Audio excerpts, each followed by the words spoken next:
മത്തായിയുടെ സുവിശേഷം 28-ാം അധ്യായം 1 മുതലുള്ള വാക്യങ്ങൾ. സാബത്തിന് ശേഷം ആഴ്ചയുടെ 1-ാം ദിവസം രാവിലെ മഗ്ദലന മറിയവും മറ്റേ മറിയവും ശവകുടീരം സന്ദർശിക്കാൻ വന്നു. സാബത്തിന് ശേഷം ആഴ്ചയുടെ 1-ാം ദിവസം എന്ന് പറയുന്നത് ഞായറാഴ്ച, first day of the week. ഈ ആഴ്ചയുടെ 1-ാം ദിവസം ഒരു പുതിയ യുഗത്തിൻ്റെ ആദ്യത്തെ ദിവസമാണ്. ഒരു പുതിയ യുഗം ഇവിടെ ആരംഭിക്കുകയാണ്. വലിയ ഒരു ഭൂകമ്പം ഉണ്ടായി. കർത്താവിന്റെ ദൂതൻ സ്വർഗത്തിൽ നിന്നിറങ്ങി വന്ന് കല്ലുരുട്ടി മാറ്റി അതിന്മേൽ ഇരുന്നു. അവന്റെ രൂപം മിന്നൽപ്പിണർ പോലെയായിരുന്നു, വസ്ത്രം മഞ്ഞുപോലെ വെളുത്തതും. അവനെക്കുറിച്ചുള്ള ഭയം നിമിത്തം കാവൽക്കാർ വിറവുകൊണ്ട് മരിച്ചവരെ പോലെയായി. ഇപ്പൊ സ്ത്രീകള് മഗ്ദലന മറിയവും മറ്റേ മറിയവും ശവകുടീരം സന്ദർശിക്കാൻ വന്നു. ഇവരെന്തിനായിരിക്കും വന്നത്? ഈശോ ഉയർത്തൊന്ന് നോക്കാൻ വന്നാണോ? അല്ല, ഇവർ വന്നത് യേശുവിനെ അനോയിന്റ് ചെയ്യാൻ വന്നതാണ്. യേശുവിന്റെ ശരീരത്തെ സുഗന്ധലേപനം നടത്താൻ വേണ്ടി വന്നതാണ്. അപ്പൊ ഇവര് വരുന്നത് യേശുവിന്റെ ശരീരത്തെ സുഗന്ധലേപനം ചെയ്യാൻ വേണ്ടി വരികയാണ്. അപ്പൊ അങ്ങനെ വരുന്ന സമയത്ത് അവർ കാണുന്നത് ഒരു ദൂതനെയാണ്. വലിയൊരു ഭൂകമ്പം ഉണ്ടായി. കർത്താവിന്റെ ദൂതൻ സ്വർഗത്തിൽ നിന്നിറങ്ങി വന്ന് കല്ലുരുട്ടി മാറ്റി അതിന്മേലിരുന്നു. അവന്റെ രൂപം മിന്നൽപ്പിണർ പോലെയായിരുന്നു, വസ്ത്രം മഞ്ഞുപോലെ വെളുത്തതും. അവനെക്കുറിച്ചുള്ള ഭയനിമിത്തം കാവൽക്കാർ വിറവുകൊണ്ട് മരിച്ചവരെ പോലെയായി.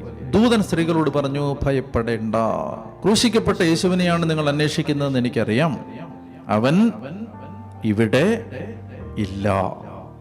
താൻ അരുളി ചെയ്തതുപോലെ അവൻ ഉയർപ്പിക്കപ്പെട്ടു. അവൻ കിടന്ന സ്ഥലം വന്ന് കാണുവിൻ. വേഗം പോയി അവന്റെ ശിഷ്യന്മാരോട് അവൻ മരിച്ചവരുടെ ഇടയിൽ നിന്ന് ഉയർപ്പിക്കപ്പെട്ടെന്നും നിങ്ങൾക്ക് മുമ്പേ ഗലീലയിലേക്ക് പോകുന്നെന്നും അവിടെ വെച്ച് നിങ്ങൾ അവനെ കാണുമെന്നും പറയുവിൻ. ശ്രദ്ധിച്ച ഈ സ്ത്രീകള് അപ്പസ്തോലന്മാരോട് സുവിശേഷം പറയാൻ പോകുന്ന അപ്പസ്തോലന്മാരായിട്ട് മാറുകയാണ്. അപ്പസ്തോലന്മാരുടെ അപ്പസ്തോലരായിട്ട് മാറുകയാണ്, അല്ലെ? അയക്കപ്പെട്ടവരുടെ അടുത്തേക്ക് അയക്കപ്പെടുന്നവരായിട്ട് മാറുകയാണ്. അതുകൊണ്ട് അപ്പസ്തോലന്മാരുടെ മേളിൽ സവിശേഷമായ ഒരു അംഗീകാരം ദൈവർക്ക് കൊടുക്കുകയാണ് ഇവിടെ. അപ്പൊ കർത്താവ് പറയാണ്, നിങ്ങൾ ചെന്നിട്ട് അപ്പസ്തോലന്മാരോട് പറയുക അവൻ ഉയർപ്പിക്കപ്പെട്ടു എന്ന് പറയുക. അവൻ കിടന്ന സ്ഥലം വന്ന് കാണുവിൻ. വേഗം പോയി അവന്റെ ശിഷ്യന്മാരോട് അവൻ മരിച്ചവരുടെ ഇടയിൽ നിന്ന് ഉയർപ്പിക്കപ്പെട്ടെന്നും നിങ്ങൾക്ക് മുമ്പേ ഗലീലയിലേക്ക് പോകുന്നെന്നും അവിടെ വെച്ച് നിങ്ങൾ അവനെ കാണുമെന്നും പറയുവിൻ. ഇതാ ഇക്കാര്യം ഞാൻ നിങ്ങളോട് പറഞ്ഞിരിക്കുന്നു. അവർ കല്ലറ വിട്ട് ഭയത്തോടും വലിയ സന്തോഷത്തോടും കൂടെ ശിഷ്യന്മാരെ വിവരമറിയിക്കാൻ ഓടി. അപ്പോൾ യേശു എതിരെ വന്നവരെ അഭിവാദനം ചെയ്തു. ഒരു ഭയത്തോടും സന്തോഷത്തോടും കൂടെ ഓടിപ്പോകുന്ന സമയത്ത് കർത്താവ് എതിരെ വരികയാണ്. എതിരെ വന്നിട്ട് പറയുകയാണ്, അവർ അവനെ സമീപിച്ച് പാദങ്ങളിൽ കെട്ടിപ്പിടിച്ച് ആരാധിച്ചു. അപ്പൊ യേശു അവരോട് പറയുകയാണ്, ഭയപ്പെടേണ്ട, നിങ്ങൾ ചെന്ന് എൻ്റെ സഹോദരന്മാരോട് ഗലീലയിലേക്ക് പോകണമെന്നും അവിടെ വെച്ച് അവർ എന്നെ കാണുമെന്നും പറയുക. നിങ്ങളിന്ന് ഓർത്തെ, ആരെ കുറിച്ചായി പറയുന്നത് സഹോദരന്മാരെന്ന്? അപ്പസ്തോലന്മാരെ കുറിച്ചാണ്. ഈ അപ്പസ്തോലന്മാര് തൊട്ടു മുമ്പ്, ഒരു ദിവസം മുമ്പ്, 2 ദിവസം മുമ്പ് എന്താ ചെയ്തവര്? എല്ലാവരും അവനെ വിട്ട് ഓടിപ്പോയി. പക്ഷെ ഈശോയ്ക്ക് പരാതി വല്ലതും ഉണ്ടോ? ഒരു പരാതിയില്ല, പരിഭവമില്ല, കുറ്റപ്പെടുത്തലില്ല. കർത്താവ് പറയാണ്, എൻ്റെ സഹോദരന്മാരോട് അവർ എന്നെ ഗലീലയിൽ വെച്ച് കാണുമെന്ന് പറയുക. അവർ പോയപ്പോൾ കാവൽക്കാരിൽ ചിലർ പട്ടണത്തിൽ ചെന്ന് സംഭവിച്ചതെല്ലാം പ്രധാന പുരോഹിതന്മാരെ അറിയിച്ചു. അവരും പ്രമാണികളും കൂടിയാലോചിച്ചതിന് ശേഷം പടയാളികൾക്ക് വേണ്ടത്ര പണം കൊടുത്തിട്ട് പറഞ്ഞു, ഞങ്ങൾ ഉറങ്ങിയപ്പോൾ രാത്രിയിൽ അവന്റെ ശിഷ്യന്മാർ വന്നവനെ മോഷ്ടിച്ചു കൊണ്ടുപോയി എന്ന് പറയുവിൻ. ദേശാധിപതി ഇതറിഞ്ഞാൽ ഞങ്ങൾ അവനെ സ്വാധീനിച്ച് നിങ്ങൾക്ക് ഉപദ്രവം ഉണ്ടാക്കാതെ നോക്കിക്കൊള്ളാം. അപ്പൊ ഈ പട്ടാളക്കാരുടെ ജോലി പോകാതിരിക്കാൻ വേണ്ടി ദേശാധിപതിയുടെ അടുത്ത് ശുപാർശ ചെയ്തോളാം. ആര്? പ്രധാന പുരോഹിതന്മാർ. നിങ്ങൾ എന്ത് പറയണം? ഞങ്ങൾ ഉറങ്ങിക്കിടന്നപ്പോൾ അവന്റെ ശിഷ്യന്മാർ വന്ന് അവന്റെ ശരീരം മോഷ്ടിച്ചുകൊണ്ടുപോയി. അവർ പണം വാങ്ങി നിർദ്ദേശമനുസരിച്ച് പ്രവർത്തിച്ചു. അത് ഇന്നും യഹൂദരുടെ ഇടയിൽ പ്രചാരത്തിലിരിക്കും. ഇനി അവസാനത്തെ വാക്യങ്ങൾ 16 മുതൽ. യേശു നിർദ്ദേശിച്ചതുപോലെ 11 ശിഷ്യന്മാരും ഗലീലയിലെ മലയിലേക്ക് പോയി. ഇത് സ്വർഗാരോഹണത്തിന്റെ മലയാണ്. ഏത് മലയാണെന്നുള്ള സൂചനയില്ല. അപ്പോൾ ഗലീലയിലെ ഒരു മലയിലേക്ക് പോയി. എന്തുകൊണ്ടാണ് ഗലീലയിലേക്ക് പോകുന്നത്? ഗലീലയിലാണ് ഈ ശുശ്രൂഷ ആരംഭിച്ചത്.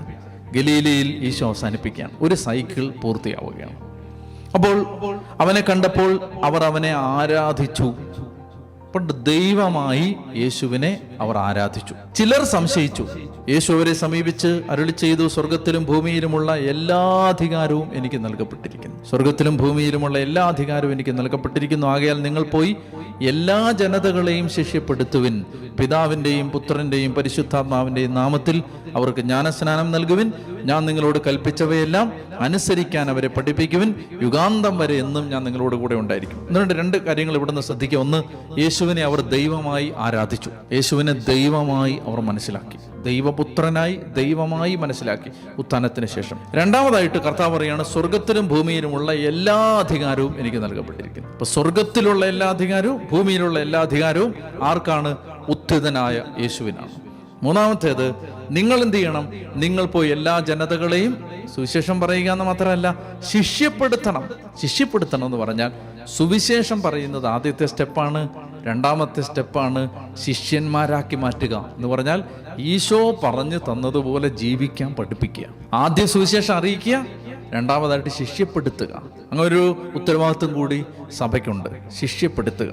ഇപ്പൊ ഇവിടെ പറയുകയാണ്, ആകയാൽ നിങ്ങൾ പോയി എല്ലാ ജനതകളെയും ശിഷ്യപ്പെടുത്തുവിൻ, പിതാവിൻ്റെയും പുത്രൻ്റെയും പരിശുദ്ധാത്മാവിൻ്റെയും നാമത്തിൽ ജ്ഞാനസ്നാനം നൽകുവിൻ. ജ്ഞാനസ്നാനം നൽകേണ്ടത് പിതാവിൻ്റെയും പുത്രൻ്റെയും പരിശുദ്ധാത്മാവിൻ്റെയും നാമത്തിൽ. ഞാൻ നിങ്ങളോട് കൽപ്പിച്ചവയെല്ലാം അനുസരിക്കാൻ പഠിപ്പിക്കുവിൻ. അങ്ങനെ ജ്ഞാനസ്നാനം കൊടുത്തിട്ട് നമ്മൾ സഭയിൽ ചെയ്യുന്നത് പോലെ കുഞ്ഞുങ്ങളെ ജ്ഞാനസ്നാനം കൊടുത്തിട്ട് പിതാവിൻ്റെയും പുത്രൻ്റെയും പരിശുദ്ധാത്മാവിൻ്റെയും നാമത്തിൽ ജ്ഞാനസ്നാനം കൊടുത്തതിന് ശേഷം അവർ വളർന്നു വരുമ്പോൾ ഈശോ പറഞ്ഞതെല്ലാം അവരെ പഠിപ്പിക്കുക. യുഗാന്തം വരെ എന്നും ഞാൻ നിങ്ങളോട് കൂടെ ഉണ്ടായിരിക്കും. മത്തായി തുടങ്ങിയപ്പോൾ നമ്മൾ വായിച്ചിരുന്നു, അവൻ എമ്മാനുവേൽ എന്ന് വിളിക്കപ്പെടും, ദൈവം നമ്മോട് കൂടെ എന്നർത്ഥമുള്ള ആ എമ്മാനുവേൽ, ആ പ്രവചനം ഇവിടെയാണ് പൂർത്തിയാവുന്നത്. യുഗാന്തം വരെ ഞാൻ നിങ്ങളോട് കൂടെ ഉണ്ടായിരിക്കും. നമ്മളിത് പറഞ്ഞുകൊണ്ടിരിക്കുമ്പോൾ ഇപ്പം നമ്മുടെ കൂടെയും അവൻ ഉണ്ട് എന്നുള്ളതാണ് എമ്മാനുവേൽ. എന്നും അവൻ നമ്മുടെ കൂടെ ഉണ്ടായിരിക്കും. അപ്പൊ ഈ ഒരു വാഗ്ദാനം തന്നുകൊണ്ട് ഈശോയുടെ ഈ സുവിശേഷം മത്തായി പൂർത്തിയാക്കുകയാണ്. യുഗാന്തം വരെ നമ്മോട് കൂടെ ഉണ്ടായിരിക്കും.